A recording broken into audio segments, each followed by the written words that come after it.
හිරුකුමරු ආදරේ ගෙනල්ලා කතාවට ආදරය කරන ඔයාලව ගොඩාක් ආදරෙන් පිළිගැනීමට කැමැත්තක් තිබෙනවා. ඉතින් මම අද මේ වෙලාවේ කතා කරන්නට සූදානමක් තියාගන්නේ මෙන්න මේ වගේ කතාවක් ගැනයි කියන එක ගැන. අපි අද මේ වෙලාවේ ඔයත් එක්කම කතා කරන්නට සූදානමක් තියාගෙන ඉන්නවා කියලයි අද අපිට හොඳින්ම මතක් කරගන්නට අවස්ථාවකුත් ලැබිලා තියෙන්නේ කියන කතාව ගැන.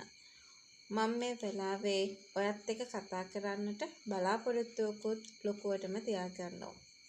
දැන් ඉදිරියට අපිට කතාව බලාගෙන යනකොට මෙන්න මේ දිනෙත්මින්ගේ ළඟම ඉන්න හොඳම මිතුරා ලංකාවට පැමිණෙනවා. එයා එන්නේ ඇමරිකාවේ ඉඳගෙන. ඒ වගේම තමයි දිනෙත්මින් වගේම එයත් කරන්නේ බිස්නස්. ඉතින් කොහොම වුණත් ඉදිරියට දැන් ඔය හංසනා වැඩ කරන්නේ දිනෙත්මින් එක්කනේ. හැබැයි තමන්ගේ ළඟට ගන්න ඕනේ කියන තැන ඉඳගෙන දුල්න වැඩ කරන්න පුළුවන්. ඒ වගේම දුල්නව මෙහෙවන්නේ වෙන කවුරුත් නෙමෙයි.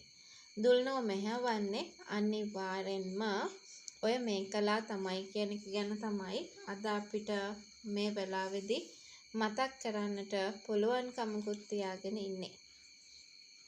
ඉතින් කොහොම හරි හැබැයි කවදාවත් දුලන මේ හංසනාට ආදරය කරත් තමන් නම් කවදාවත් ඒ කියන්නේ හංසනා කවදාවත් එහෙම ආදරය කරන්නේ නැහැ.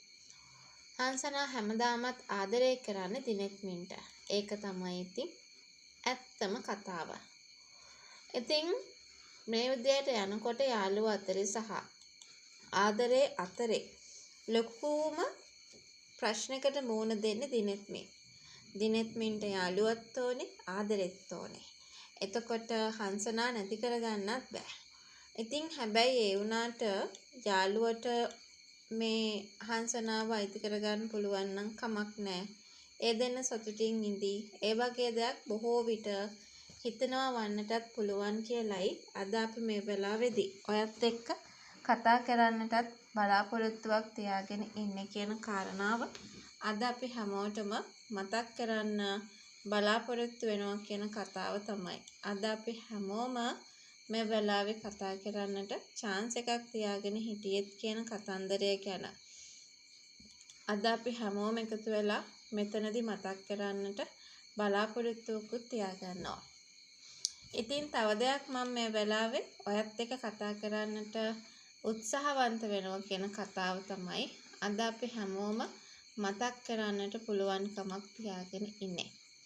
ඉතින් කොහොම හරි කරලා හංසනාගෙන් ඉදිරියට ඔයා යාට කැමති නම් එයත් එක්ක ආදරෙන් බඳිනට කමක් නැහැ කියලා කියන්න මේ වෙලාවේ කටයුතු කරගෙන ඉඳීවි කියලයි මම ඔයත් එක්කම කතා කරන්න සූදානම් වෙන්නේ. හැබැයි ඉතින් ඒ වගේ දෙයක් කිව්වත් Tamante ඒ වගේ අරමුණක් නැහැ කියන එක හංසනා නිරන්තරයෙන්ම කතා කරන්න නියමිතයි කියලයි අද අපි මේ වෙලාවේ ඔයත් එක්ක කතා කරන්නට ඉඩක් තියාගෙන ඉන්නේ.